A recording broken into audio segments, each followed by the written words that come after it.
We go to the phone lines now where that man in particular, the guy who hit the $1 million shot, heard around the world. Miller Lite even heard him in Milwaukee. It's friend of the show, Travis Diener. Travis, man, it's been a heck of a 48 hours. How are you? I'm doing well. Things are definitely it's been a little wild the last day and a half. How hungover are you? Well, I'm currently drinking, so not too bad. So you're day drunk. That's good. I love. What are you drinking, man? I wouldn't say drunk, but I'll get there. Okay, good. What are you drinking today? Going Deep Eddy and water. Okay, I like it. So I guess lemon flavored. Lemon flavored. They're very, very fancy for the Marquette guy. Yeah. So while we're on the topic of alcohol, Miller Lite DM'd you. They're sending you free beer. Do you know how much? No, they sent me another message today saying that the shipment is on its way. So we'll find out. So let's find out. Yeah, I mean, you'll drink it all in 2 nights, I bet. But that's nothing on you. That's just impressive. Let's talk about the shot though, Travis. I mean, you're open in the corner. We've seen you hit game winners before in this tournament. Never one of that pedigree by any means. But when you caught the ball, it was no doubt you were going to shoot it, right? Yeah, I mean, I was literally wide open. So if I would have passed that, I would have looked like I don't know if I can use the right language on air. But, please do. Have at it. I would have looked like a pussy. Yeah. So I was wide open. You know, obviously tens of thousands of shots from that spot over the course of my life. So you kind of in the moment, you're not thinking about anything besides the repetitions that you've done. And yeah, the game happens so fast, so you kind of just let it fly. And when that thing goes through, I mean, it wasn't Kawhi-like shot, right? It didn't bounce around the rim. It went straight through. And when that went in, what's the reaction? I've got $93,000 now, or what? Not initially. Initially, I mean, everything is really a blur. You kind of just lose your mind. If you can see the reaction of some of my teammates, guys are just running, but with nowhere to run to, you kind of just, it's all a blur. And then after, 5 or 6 minutes, you kind of just take a deep breath and you're like, then you realize, what you've accomplished in winning a championship. And then obviously you think about, the 93,000 as well. Yeah, and we got a great reaction during your press conference when the money hit. So I guess I've been told to ask you this. I don't care, but where's the 93,000 going? What are you going to do with it? Yeah, when you have a wife and 3 kids, I mean, obviously you think about them, and their college funds will be getting a nice contribution here in the next couple days, and then donate to charities that we're involved with or that mean something to us. So you kind of can take care of people that are less fortunate, that might be sick, kids, obviously stuff like that. It's also incredibly important when you come up with $1 million for playing a basketball game. Right. Travis Diener, my guest, a champion of TBT as of Tuesday night, hit the game-winning shot. That was heard around the world. So, Travis, I guess I'm going to pitch maybe what I think maybe you should do with some of the money. How about a statue of you? Has that crossed your mind, or is that a little bit too narcissistic? That's way too narcissistic. Okay. No. That'd be funny though. That'd be a hell of a thing to put outside the McGuire. I mean, that's just my idea. I think that'd be great. So I want to ask about. No, go ahead. I would just put it right outside my front door. They know who lives there. Then, man, you mark your damn territory. Talk to me about the bubble life. I mean, we see all the crazy stuff going down in Orlando. Didn't seem to be the case for you guys in the basketball tournament. What was bubble life like? No, essentially just our rooms that we had, and then we had a team room. You weren't allowed to leave the hotel. You weren't allowed to commingle with other guys. So, it forced us to hang out with each other, which was good. It helped our chemistry. We were connected.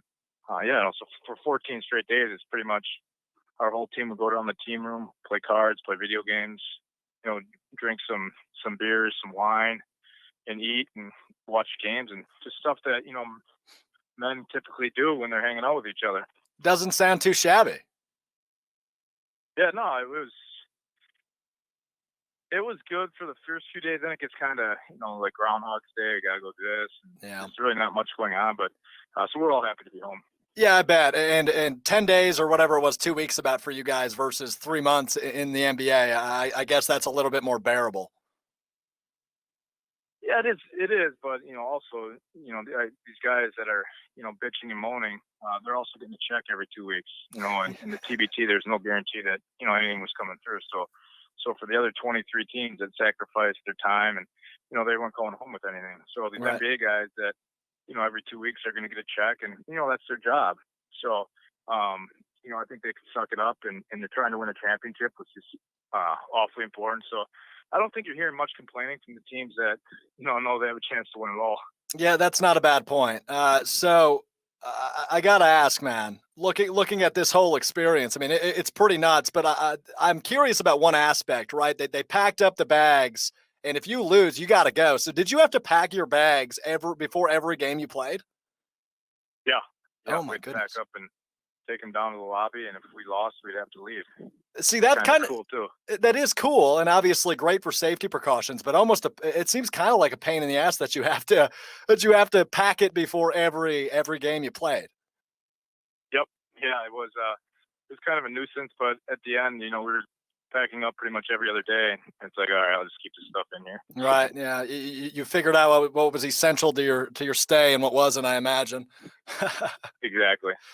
I want to ask about Marcus Keene. He had a heck of a tournament, obviously led the nation in points per game a few years back at the NCAA level. What was it like playing against him? It was challenging. Obviously, he was their best player. So the key to containing their team was taking him out. We did a great job Oh, on yeah. him. Derek Wilson did a hell of a job, and but obviously he was leading the league or leading the tournament in scoring. So we tried to make it hard for him. We tried to take the ball out of his hands, so he didn't get as many opportunities, and we did a great job of that.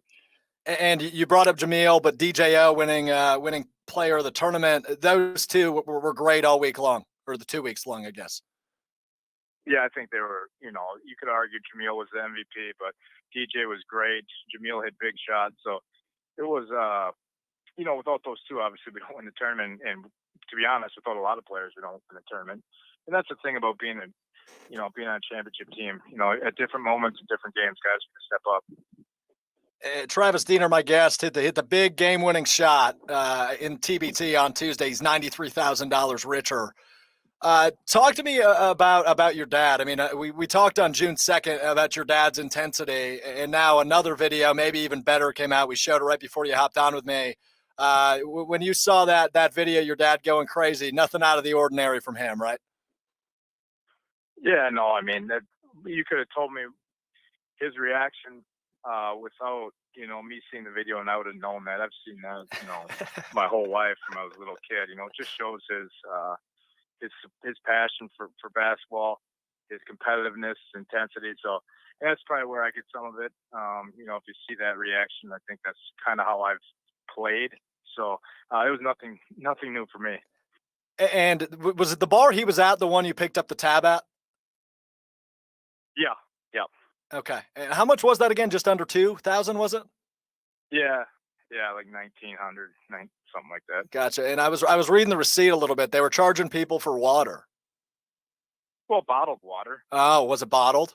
Yeah, they're not charging for tap water. Well, I saw that too. It's like, yeah, they're not. I don't know who's ordering bottled water, but I guess they were. Okay, well that's fair. So I guess I didn't think ahead. I don't know how many bars I've been to that have bottled water in them, though, Travis. I Yeah, guess. they do. Yeah. Okay, fair enough. All right, fair enough. All right, a couple Yeah. more for you before we let you go. Really appreciate the time. I've been calling you the poster boy. I mean, they kind of made you the poster boy of this tournament. What was that like? You've done like 1 million interviews in the last couple weeks. Yeah, I think there's a lot that goes into it. Obviously, I have a lot of experience. I've played a lot of games. Yeah. I'm older, and in the past few tournaments, I've hit some Elam Enders, and our team has had a lot of success. So I think naturally it just has fallen on me. I've made some funny quotes regarding beer, and it's kind of taken a life of its own. So for me, it's fun. I enjoy it. I think more now than I ever have. I'm appreciative and grateful of these moments. So, I'm just trying to take advantage of enjoying, the journey of playing these games and hanging out with my teammates. Now, if I'm not mistaken, that you're calling it quits now, right? Is this it? No, not yet. Not yet. Well, I don't know yet. I Okay. haven't made that decision yet. Okay, fair enough. Now, that was the rumor, but so I got to ask: are you sick of interviews? It's getting there. Okay, No offense, but I appreciate. I know people have jobs to do, and right now this is with live sports, and this is kind of the only thing going on. I understand it, so I try to say yes to as many as I can, and fortunately, I haven't had to say no, and I'll make time.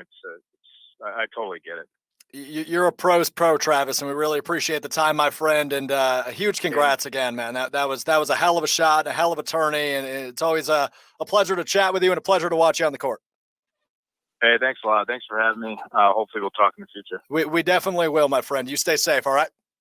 All right, you too. Thanks. Appreciate it. That's Travis Diener, hit the game-winning shot in the basketball tournament on Tuesday. I called him a pro's pro. I mean, it's a casual, laid-back conversation with him always. He's drinking. This is the most Wisconsin thing I've ever heard. It's 3:25 p.m. and the dude's drinking. I wish I was with him. I wish I was with him.